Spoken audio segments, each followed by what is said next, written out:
Hey guys, I'm Moz Assembly Shop Stewart, and I'm going to show you how to change a table saw blade.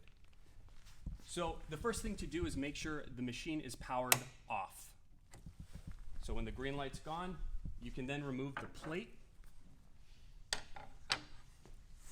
Make sure that this door is flung out. That will give you a lot more leverage when you're changing the table saw blade. You will raise the table saw blade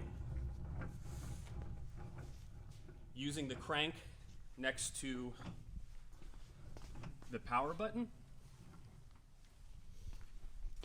Then you will remove the riving knife.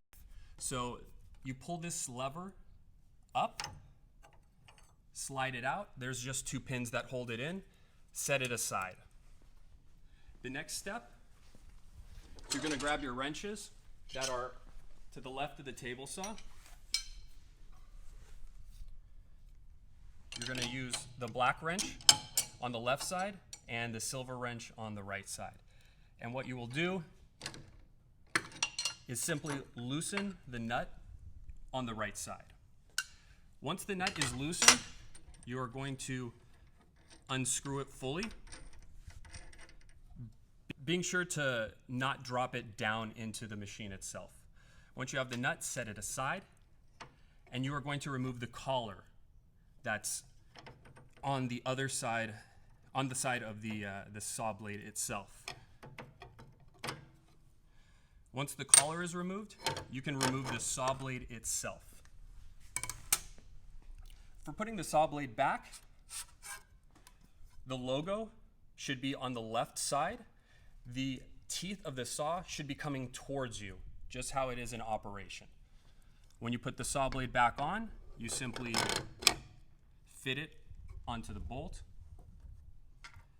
You take your collar, you shimmy the collar back on to the right side of the blade. You take your nut and screw it back in.